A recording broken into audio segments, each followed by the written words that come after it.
Hello guys, welcome to my channel SSC knowledge. Guys, इस video में मैं आप सबको बताऊंगा एसएससी जूनियर इंजीनियर 2018 का जो वैकेंसी आया था उसमें सीपीडब्ल्यू में आपको पता होगा 288 आपका वैकेंसी है फॉर सिविल के लिए और 191 फॉर इलेक्ट्रिकल के लिए। लेकिन जोन वाइज वैकेंसी आपको पता नहीं है।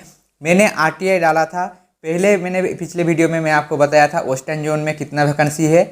अभी जो मुझे अपडेट आया है ईस्टर्न जोन में कितना वैकेंसी है उसका अपडेट मुझे मिल चुका है, तो वही अपडेट मैं आपको देना चाहूँगा। और नॉर्दर्न और साउदर्न जोन में जो है उसके लिए भी आरटीआई लगा चुका हूँ। लगभग एक हफ्ते की बाद जो है मुझे लगता है कि मिल जाएगा। तो चलिए मैं आपको दिखाता हूँ कुछ डाटा। जैसे आप यहाँ पर देख सकते हैं सीपीडब्ल्यू में आपको देखिए यहाँ पर 288 फॉर आपका सिविल और 191 फॉर इलेक्ट्रिकल और आपका कैटेगरी वाइज वैकेंसी भी यहाँ पर जारी किया गया है। लेकिन आपका जोन वाइज आपको कहीं भी मेंशन नहीं है, लेकिन जोन वाइज जो है आरटीआई से पता चलता है। तो पहले मैं आपको कुछ चीज़ जो है मैं आपको समझाना चाहूँगा। जैसे आपका कौन सी जोन में कौन सी स्टेट आता है वो आपको जानना ज़रूरी है। तो चलिए देखते हैं।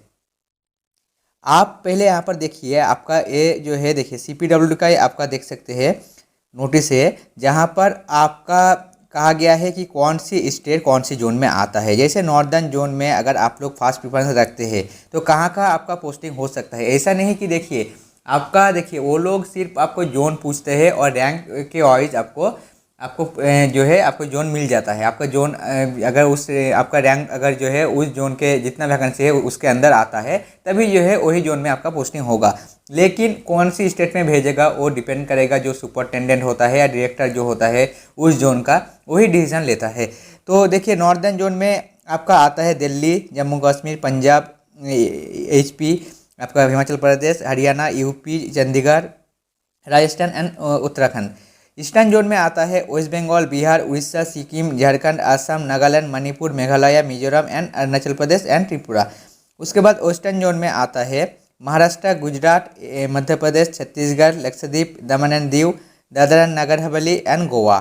और साउदर्न जोन में आता है आंध्र प्रदेश, तमिलनाडु, कर्नाटका, केरला, आपका Andaman and Nicobar island and Puducherry.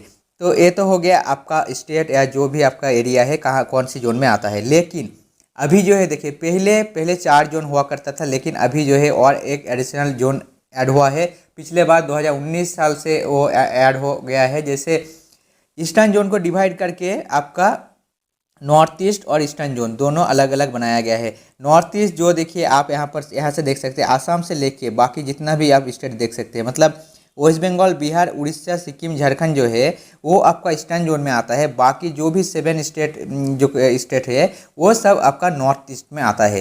तो अभी कुल आपका जो है 5 आपका जोन अभी या रीजन आप कह सकते हैं सीपीडब्ल्यू में होता है। तो उसके हिसाब से वैकेंसी जो है आपको जारी होता है। तो चलिए मैं आपको दिखाता हूँ कि कितना वैकेंसी इस बार है। तो यहाँ पर मैंने आरटीआई डाला था और आरटीआई का रिप्लाई देखिए लगभग आ गया था आपका। मैंने ईस्टर्न जोन में डाला था और रिप्लाई 8 अक्टूबर आया था और उसके बाद मुझे कुछ काम आ गया था इसलिए मैंने वीडियो बना नहीं पाया। तो चलिए मैं आज आपको दिखाता हूँ। यहाँ पर कुछ कहा गया है, जैसे आपको स्टेट वाइज वैकेंसी सीपीडब्ल्यू कभी भी प्रोवाइड नहीं करता है। जैसे कि मैंने कहा कि आपका जोन वाइज वो लोग प्रोवाइड कर देंगे, लेकिन स्टेट वाइज जो है फाइनल डिसीजन वो आप जब पोस्टिंग होगा आपको जिस जोन में आपका ट्रेनिंग के बाद वो डिसीजन लेते हैं कि कहाँ पर आपको भेजना है, वो लोग आपको डिसीजन लेता है। तो उसके लिए आपको कहीं भी आपको वैकेंसी डिटेल्स नहीं मिलेगा, तो सिर्फ और सिर्फ जोन वाइज मिलेगा। तो वेस्टर्न जोन का ऑलरेडी मैंने वीडियो डाल दिया है, मैं उसका लिंक आपको दे दूंगा। आपने अगर अभी तक नहीं देखा है तो वो वाला वीडियो जरूर देख लेना। और अभी जो है ईस्टर्न जोन और नॉर्थ ईस्ट, क्योंकि मैंने जैसे कहा कि भाई ईस्टर्न जोन को डिवाइड करके नॉर्थ ईस्ट और ईस्टर्न जोन दोनों बनाया गया है, तो दोनों जोन का यहाँ पर मैं बताऊँगा। तो ईस्टर्न जोन में जैसे कि कहा कि आपका वेस्ट बंगाल, बिहार, उड़ीसा, झारखंड जो भी है ना, और 7 स्टेट जो है वो सब आपका ईस्टर्न जोन में आता है। तो उन्होंने यहाँ पर कहा कि the vacancy of junior engineer C and E, C मतलब सिविल एंड ई मतलब इलेक्ट्रिकल, एज ऑन 31 मार्च 2020, मतलब 31 मार्च 2020 के अनुसार जो है आपका वैकेंसी यहाँ पर दिया गया है। In respect of this director is given below. आप यहाँ पर देख सकते हैं सीरियल नंबर, रीजन और मतलब एक जो है सी आपका जेईसी और जेईई, मतलब पहले जो नंबर है वो आपका सिविल के है और सेकंड में जो है वो आपका इलेक्ट्रिकल का है। तो यहाँ पर देखिए सीरियल नंबर 1 पे दिया गया है आपका project region Kolkata and region Kolkata. देखिए प्रोजेक्ट रीजन जैसे मैंने पिछले वीडियो में कहा था, सीपीडब्ल्यू जो है दो तरह का काम करता है। एक तो जो नया बिल्डिंग बनता है, मान लीजिए कोई आपका नया ऑफिस बन रहा है सेंट्रल गवर्नमेंट का, या आपका क्वार्टर बन रहा है, तब जो है वो आपका प्रोजेक्ट रीजन उनको कहा जाता है। उस डिवीज़न में या उस सेक्शन में जिनका पोस्टिंग होता है वो प्रोजेक्ट रीजन के अंदर आता है। और सेकंड जो होता है वो आपका मेंटेनेंस डिपार्टमेंट। मान लीजिए आपका ऑलरेडी जो कॉलेज है, जो स्कूल है, आपका जो क्वार्टर है, जो ऑफिस है, जिसका मेंटेनेंस करना पड़ता है 2-3 साल बाद, तो वो सब के लिए अलग सेक्शन है और उसमें जिनका पोस्टिंग होगा वो अलग जोन में आता है। जैसे रीजन कोलकाता जो बाकी आएगा वो आपका मेंटेनेंस डिपार्टमेंट में आएगा, और प्रोजेक्ट रीजन वही कहेगा जो लोग आपका नया बिल्डिंग में या नया प्रोजेक्ट में काम करेगा उसको प्रोजेक्ट रीजन में पोस्टिंग मिलेगा। तो यहाँ पर कुल आपका वैकेंसी है 20 for civil and 22 for electrical. उसके बाद सेकंड रीजन जो है गुवाहाटी। जैसे मैंने कहा कि आपका नॉर्थ ईस्ट का हेड क्वार्टर, देखिए ईस्टर्न जोन का हेड क्वार्टर है आपका कोलकाता। पहले कोलकाता ही हुआ करता था। सभी जो आपका नॉर्थ ईस्ट के अंदर जो भी स्टेट आता है सबके लिए कोलकाता हेडक्वार्टर था। लेकिन अभी जैसे मैंने कहा ईस्टर्न जोन को डिवाइड करके नॉर्थ ईस्ट और ईस्टर्न अलग अलग कर दिया गया है। तो ईस्टर्न जोन का हेडक्वार्टर कोलकाता है और नॉर्थ ईस्ट का हेडक्वार्टर गुवाहाटी है। वहीं से जो है वो लोग आपका डिसीजन वगैरह लेता है, जो भी काम वगैरह होता है वहीं से वो लोग आपका हैंडल करता है। तो रीजन गुवाहाटी में आपका सबसे ज़्यादा वैकेंसी है, क्योंकि देखिए आपको जैसे मैंने कहा कि नया नया बनाया है जोन, तो इसलिए वैकेंसी भी यहाँ पर ज़्यादा है। 66 फॉर सिविल और 24 फॉर इलेक्ट्रिकल। अब जो है IBBZ1 और IBBZ2, जहाँ पर 45 है फॉर सिविल और 4 है फॉर इलेक्ट्रिकल। अब मैं बताऊँगा कि आपका पूरा एड्रेस भी मैं दिखाऊँगा आपको कि आपका गुवाहाटी में कहाँ कहाँ आपका पोस्टिंग हो सकता है, कहाँ कहाँ पर उसका ऑफिस है, कोलकाता में कहाँ पर ऑफिस है, आपका IBBZ और IBBZ2 क्या है वो भी मैं बताऊंगा। तो यहाँ पर पहले आप देख लीजिए, अगर आप टोटल सिविल का जो वैकेंसी है इसको ऐड करेंगे, टोटल अगर ऐड करेंगे तो आपका आएगा 131। लगभग आपका जो है देखिए 50% तो सिर्फ और सिर्फ ईस्टर्न और नॉर्थ ईस्ट ले गया आउट ऑफ 5 जोन में से। अभी जो है देखिए 131 तो आपका ईस्टर्न और नॉर्थ ईस्ट मिला के, और वेस्टर्न में मैंने पिछले वीडियो में बताया था कि 39 फॉर सिविल है। तो अगर इनको जोड़ देंगे, ऐड कर देंगे तो यहाँ पर आएगा 170। और आपका टोटल वैकेंसी जो है 288 फॉर सिविल है। अगर 170 माइनस कर देंगे तो आपको पास होगा 118, मतलब 118 वैकेंसी आपके पास होगा। अब जो है 118 को अगर डिवाइड करेंगे 2 से तो लगभग आपका आएगा 59।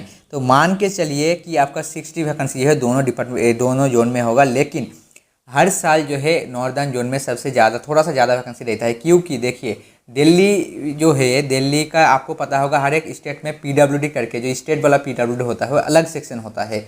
लेकिन दिल्ली में जो है जो PWD है वो CPWD है, मतलब PWD अलग से नहीं है, वो CPWD काम करता है। इसी कारण जो है वहाँ पर वैकेंसी जो है ज़्यादा हर बार नॉर्दर्न जोन में रहता है। और मान के चलिए 75 से 80 वैकेंसी मेरे हिसाब से तो नॉर्दर्न जोन में ज़रूर रहेगा, और बाकी जो रहेगा 60 या जो भी आपका बचता है वो आपका साउदर्न जोन में रहेगा। तो उसके लिए तो मैंने RTI डाल दिया है, तब तो और भी आपको अपडेट मिल जाएगा। लेकिन अभी मान के चलिए कि 75 प्लस आपका रहेगा। और आप ऑन एन एवरेज आप देख सकते हैं कि भाई 65 या 60 तो हर एक जोन में है। जैसे 130 तो आपका 131, जैसे मैंने कहा कि 2 से डिवाइड करेंगे तो 65 आएगा ईस्टर्न जोन और नॉर्थ ईस्ट जोन में है। जैसे आपका 60 या 65 जैसे आपका आ रहा है आपका नॉर्थ जोन में, आपका साउदर्न जोन में आ रहा है। और देखिए वेस्टर्न जोन में थोड़ा सा इस बार कम है। तो उसके हिसाब से जो है आप लोग काम कीजिएगा कि कहाँ पर आपको पोस्टिंग चाहिए, आपको रैंक के हिसाब से वो मिलेगा। आप जो है वो आपको सिर्फ और सिर्फ प्रीफरेंस पूछा जाता है आपको ज्वाइनिंग से पहले, उसके बाद रैंक वाइज आपका पोस्टिंग होता है। तो चलिए मैं आपको कुछ डाटा दिखाता हूँ। जैसे पिछली बार के मैं डाटा दिखाता हूँ। जैसे 2017 का आप देख सकते हैं, यहाँ पर कहा गया है कि appointment of junior engineer civil in CPWD on basis of junior engineer SSC examination जो है वो कराता है 2017 में जो हुआ था। वहाँ पर कितना वैकेंसी था CPWD में वो आप देख लीजिए पहले। टोटल जो वैकेंसी था 116, मतलब 116 आपका वैकेंसी था। और नॉर्थ ईस्ट में था आपका 32, ईस्टर्न में था आपका 23, वेस्टर्न में था आपका 25, साउदर्न में था आपका 23 और नॉर्थ ईस्ट में था आपका 13। तो आपका देखिए लगभग हर एक जोन में जो है एवरेज ऑन एन एवरेज जो है 20 या 23 या 25 के आसपास जो है वैकेंसी था। थोड़ा बहुत आपका ऊपर नीचे होता है। इस बार भी सेम चीज़ है, देखना कि थोड़ा बहुत ऊपर नीचे होगा। जैसे आपका वेस्टर्न जोन ईस्टर्न जोन में जैसे मैंने कहा कि लगभग आप देख लीजिए कि 65 के आसपास सभी जोन में आ रहा है। सिर्फ और सिर्फ वेस्टर्न जोन में थोड़ा सा कम रहेगा। अब मैं बात करूंगा कि कहाँ पर आपका पोस्टिंग हो सकता है। जैसे गुवाहाटी में अगर आप मान लीजिए कि गुवाहाटी जोन आपको मिल गया तो कहाँ पर पोस्टिंग होगा, कोलकाता जोन मिल गया तो कहाँ पर आपका ऑफिस होगा। ऐसा नहीं कि कोलकाता जोन में आपका अगर पोस्टिंग होता है तो आपको कोलकाता में आपका पोस्टिंग होगा, क्योंकि कोलकाता जो है उनका हेड क्वार्टर है, उनका आपका जो है सर्कल ऑफिस है, उसके हिसाब से जो है वो लोग बाकी जो ऑफिस है वहाँ पर आपको भेज सकते हैं। तो चलिए मैं आपको दिखाता हूँ।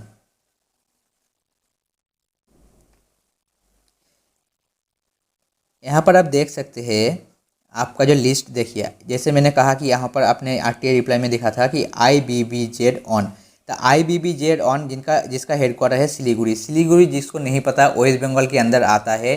दार्जिलिंग का नाम अपने अपने हर एक ने सुना होगा। दार्जिलिंग जो है एक डिस्ट्रिक्ट है, वेस्ट बंगाल के अंदर आता है और जिसका कैपिटल जो है सिलीगुड़ी है। तो आपका दार्जिलिंग के आसपास ही जो है सिलीगुड़ी सिटी पड़ता है। तो आपका देखिए इसका हेडक्वार्टर IBBZ ऑन का हेडक्वार्टर सिलीगुड़ी है। और यहाँ पर कहाँ कहाँ आपका पोस्टिंग हो सकता है, देखिए पोस्टल एड्रेस, ये जो है सब पोस्टल एड्रेस है। आपका सारा एड्रेस यहाँ पर दिया गया है, जैसे इस्लामपुर हो गया, सिलीगुड़ी हो गया, बारासात हो गया, कृष्णनगर हो गया, मालदा, ये सब जो जगह है सब वेस्ट बंगाल के अंदर ही आता है। आपका सारा जगह जो है वेस्ट बंगाल के अंदर ही आता है।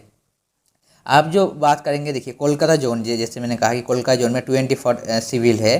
तो अगर कोलकाता जोन की बात करें तो कोलकाता जोन में मालदा सेंट्रल डिवीज़न आता है, कचरापाड़ा आता है, कचरापाड़ा प्रोजेक्ट इलेक्ट्रिकल डिवीज़न आता है, सिलीगुड़ी भी आता है। देखिए सिलीगुड़ी का वहाँ पर जो ऑफिस है वहाँ पर बहुत सारे ऑफिस आपको मिलेगा। तो एक ऑफिस जो है अभी कोलकाता के अंदर ही आता है। तो इसके हिसाब से टोटल मुझे लगता है कोलकाता में टोटल 8 आपका ऑफिस है। देखिए 8 ऑफिस आपका कोलकाता में मिलेगा और बाकी जो है आपका सिलीगुड़ी हो गया, गैंगटॉक हो गया, सिक्किम जैसे कहा। आप देखिए पटना या बिहार, जो लोग बिहार में जाना चाहते हैं तो मुझे नहीं लगता कि इस बार जो है बिहार में कोई वैकेंसी है। जहाँ तक मुझे तो आरटीआई में अभी तक तो रिप्लाई नहीं आया। देखिए वो तो आपका मार्च 31 मार्च तक था। बाद में अगर कुछ चेंजेस वगैरह होता है तो हो सकता है कि बिहार में भी वैकेंसी आए, लेकिन मेरे हिसाब से नहीं लग रहा है कि बिहार में इस बार वैकेंसी है, क्योंकि पिछली बार जो है बिहार में अच्छा खासा वैकेंसी था और इस बार हो सकता है कि इस बार वैकेंसी ना भी हो। तो बिहार में अगर होगा तो कहाँ कहाँ पोस्टिंग होगा उसका भी आप ऑफिस देख लीजिए। सारे जगह का जो है पोस्टल एड्रेस दिया गया है, आप लोग आप खुद से देख लीजिए। आपका हर एक जगह पर है, जैसे भागलपुर में है, मुजफ्फरपुर में है, पटना में सबसे ज़्यादा ऑफिस रहेगा, तो देख लीजिए। यहाँ पर गया में भी है। इसके बाद आते हैं गुवाहाटी। गुवाहाटी में देखिए आपका गुवाहाटी में 3 ऑफिसेस है जो आसाम में ज़्यादातर है, तो वो भी एड्रेस आप लोग देख लीजिए। और अब आते हैं IBBZ2 एस सिलीगुड़ी, यहाँ पर सारे जो नॉर्थ ईस्ट का जो आता है, नॉर्थ ईस्ट जैसे जो आपका 7 स्टेट कहा जैसे मैंने, तो सबका यहाँ पर है। अगरतला, सिक्किम जो है, त्रिपुरा जो है, सब यहाँ पर ही आता है। तो ये भी आप लोग देख लेना कि कहाँ पर आपका ऑफिस हो सकता है। अब मैं बात करूंगा वेस्टर्न जोन का। जैसे मैंने वैकेंसी कहा था कि 39 फॉर सिविल है, तो वहाँ पर मैंने आपको एड्रेस दिखाना भूल गया था। तो मुंबई आप लोग देख लीजिए, मुंबई में कहाँ कहाँ ऑफिस है और कहाँ कहाँ आपका पोस्टिंग हो सकता है, तो ये भी आप लोग देख लीजिए। ये तो गया मुंबई का पूरा गया। मुंबई के अलग अलग जोन में मतलब अलग अलग ऑफिस है, अलग अलग सेक्शन है। जैसे यहाँ पर एक आपको सेक्शन मिलेगा इनकम टैक्स करके मिलेगा, तो इनकम टैक्स के लिए अलग ऑफिस बनाया गया है। पुणे में है, नागपुर में है, गोवा में है। Income tax project zone Mumbai, custom जो ऑफिस होता है वहाँ पर अलग से आपका ऑफिस है। उसके बाद भोपाल में देखिए एम्स। देखिए मैंने जैसे कहा कि आपका सेंट्रल गवर्नमेंट का जो भी इंस्टीट्यूशन है, चाहे मेडिकल हो, चाहे इंजीनियरिंग हो, चाहे नॉर्मल आपका स्कूल यूनिवर्सिटी कॉलेजेस हो, सबका जो मेंटेनेंस वगैरह करता है सब जो है CPWD करता है। तो इसीलिए जो है आपको हर एक जगह पर उनका ऑफिस मिल जाएगा। तो ऑफिस आप देख सकते हैं कहाँ कहाँ इनका ऑफिस है। अब बाकी जो है मैं बाद में दिखाऊंगा, जैसे नॉर्दर्न और साउदर्न का आप मुझे पहले रिप्लाई आने दीजिए। जैसे रिप्लाई आएगा मैं उनका एड्रेस और उनका जो वैकेंसी डिटेल्स है वो भी मैं आपको दिखा दूंगा। तो बस यही था कि आपको जो है आपको देखना चाहिए था। मुझे लगता था कि आपको ऐसा पता होना चाहिए कि कहाँ पर आपको पोस्टिंग हो सकता है। तो आप देखिए दोनों जोन का मैंने आपका पोस्टिंग प्लेस भी दिखा दिया कि कहाँ कहाँ आपका ऑफिस उनका ऑफिस है, कितना ऑफिस है एक एक स्टेट में, वो भी मैंने दिखा दिया। तो इसके हिसाब से आपको काम करना होगा कि आपको कौन सी जगह पर पसंद है। हालांकि यहाँ पर बहुत सारे ऐसे भी होंगे कि आपको जैसे वेस्टर्न में आपको यहाँ पर गुजरात वगैरह नहीं दिखा होगा कि, लेकिन गुजरात भी आपका ऑफिसेस है। लेकिन मान लीजिए जैसे आप मुंबई से उनका कंट्रोल होता है, मान लीजिए कि मुंबई में उनका हेडक्वार्टर है लेकिन पोस्टिंग आपका गुजरात में भी हो सकता है, ऐसा होता है। यहाँ पर पूरा डिटेल्स नहीं दिया गया है, लेकिन मान के चलिए ज़्यादातर ऑफिस जो है मुंबई में है, जैसे कोलकाता में ज़्यादातर ऑफिस कोलकाता में है। आपका कुछ ऑफिस जो है जो आपको अदर स्टेट में भी मिल जाता है, लेकिन आपका कंट्रोल वगैरह जो भी होता है वो सर्किल ऑफिस से होता है, इसीलिए सर्किल ऑफिस में सबसे ज़्यादा पोस्टिंग मिलेगा, बाकी जगह में थोड़ा सा कम मिलेगा अगर कंपेयर करें तो ये तो गया आपका CPWD की बात। अब मैं बात करूंगा आपका सेंट्रल वाटर कमीशन और MES के लिए। देखिए मैंने ऑलरेडी RTI डाल चुका हूं और RTI का रिप्लाई भी आ चुका है कि स्टेट वाइज और कमांड वाइज जो है वैकेंसी डिटेल्स मुझे प्रोवाइड कीजिए। तो मैं पहले क्लियर कर देना चाहता हूँ, वहाँ पर उन्होंने साफ साफ मना कर दिया कि भाई हम लोग जो है ऑल ओवर इंडिया हम लोग सिलेक्शन कराते हैं या आपका जो है अपॉइंटमेंट कराते हैं, इसीलिए जो है हमने आपका कॉमन वाइज और स्टेट वाइज वैकेंसी आप लोग को नहीं प्रोवाइड कर सकते, ऐसे रिप्लाई आया था आपका MES और सेंट्रल वाटर कमीशन के लिए। लेकिन आपका कुछ अपडेट आया है, जैसे आपका जो ट्रेनिंग पीरियड होता है कब तक होता है, आपका प्रमोशन के लिए एग्ज़ाम होगा या नहीं होगा, इसके बारे में कुछ आपका मैंने क्वेश्चन पूछा था, तो उसका RTI रिप्लाई आ गया है। तो अगर चाहते हैं कि भाई आपका जो है उसके ऊपर वीडियो बनाऊं, तो आप लोग कमेंट बॉक्स में मुझे कमेंट कर दीजिए कि भाई सेंट्रल वाटर कमीशन और MES के लिए भी आप वीडियो बनाइए। हालांकि आपको स्टेट वाइज और कॉमन वाइज या आपका जोन वाइज वैकेंसी डिटेल्स नहीं मिलेगा, मैं पहले क्लियर कर देना चाहता हूं, क्योंकि देखिए अगर मैं चाहता हूं तो मैं वीडियो बना सकता हूं कि भाई RTI रिप्लाई आ चुका है स्टेट वाइज और जोन वाइज, लेकिन अगर वीडियो बनाऊँगा, वीडियो के अंदर आप जब देखेंगे थंबनेल में मान के चलिए कि आपने देखा कि भाई सेंट्रल वाटर कमीशन और आपका MES के लिए आ गया है, लेकिन जब वीडियो देखेंगे तब आपको नहीं दिखेगा, तब मुझे आप गाली देंगे, जाहिर सी बात है। तो मैं नहीं चाहता हूँ कि, क्योंकि देखिए मैं जब भी बात करता हूँ, जब भी आपको कुछ इन्फॉर्मेशन प्रोवाइड करता हूँ, सब कुछ प्रूफ देके ही प्रोवाइड करता हूँ। जैसे मैंने अपने पिछले वीडियो में आपने देखा है कि मैंने रिजल्ट के लिए एनालिसिस किया था कि कब तक आपका रिजल्ट आ सकता है, तो उसके लिए भी मैंने एनालिसिस किया था, तो वो भी आपको प्रूफ दिखाया था। आपका प्रोफेशनल कैंडिडेट को जॉब मिलता है या नहीं मिलता है, वो भी मैंने प्रूफ दिखाया था। प्रूफ देके मैं बात करता हूँ। तो अगर आप लोग चाहते हैं कि MES और सेंट्रल वाटर कमीशन के लिए भी मैं वो सब अपडेट लाऊँ, तो आप लोग मुझे कमेंट बॉक्स में कमेंट कर देना। और एक बात कि आपका मैं सोच रहा हूँ आगे जो है CPWD और MES का जो है क्या क्या प्रोसेस होता है, मैं आपको बताऊंगा। सब कुछ डॉक्यूमेंट्स जो है मैं एक जगह कर रहा हूँ, कुछ डॉक्यूमेंट्स मैं कलेक्ट कर रहा हूँ। कलेक्ट करने के बाद जो है मैं आपको उसके ऊपर वीडियो बनाऊंगा कि क्या क्या स्टेप उसके होता है ज्वाइनिंग से पहले, वो भी मैं आपको बताऊंगा। और एक बात जैसे कहा था कि इलेक्ट्रिकल में, देखिए इलेक्ट्रिकल में आपको मैंने बोलना भूल गया था, चलिए मैं एक बार फिर से दिखा देना चाहता हूँ। इलेक्ट्रिकल में आपका देखिए ईस्टर्न जोन में है, अगर आप लोग टोटल ऐड करेंगे तो ऐड करके आपको मिलेगा लगभग 50 वैकेंसी। तो 190 ऑन में से आपका 50 वैकेंसी ईस्टर्न जोन में है, लगभग 141 तो बाकी आपका तीनों जोन में है। तो यहाँ पर भी आपको मान के चलिए हर एक जोन में आपका 50 जो है 50 के आसपास जो है वैकेंसी रहेगा हर एक जोन में। तो हालांकि वेस्टर्न जोन में तो अभी तो और नहीं मिलेगा मुझे रिप्लाई, लेकिन आपका जो है नॉर्दर्न जोन में इलेक्ट्रिकल के लिए भी मैंने RTI डाल चुका हूँ, उसका भी रिप्लाई आ जाएगा जल्दी और उसके ऊपर भी मैं वीडियो बनाऊंगा। तो चलिए वीडियो अगर अच्छा लगा तो वीडियो को लाइक एंड शेयर जरूर करना और मेरे चैनल को सब्सक्राइब कीजिए, ताकि आपको ऐसे ही SSC रिलेटेड अपडेट मिलता रहे और आपको हर एक जगह पे मैं हेल्प करूँगा, चाहे मेडिकल रिलेटेड हो, चाहे आपका ज्वाइनिंग रिलेटेड हो, सब जगह पे मैं आपको हेल्प करूँगा। तो चलिए मिलते हैं अगले वीडियो में, तब तक के लिए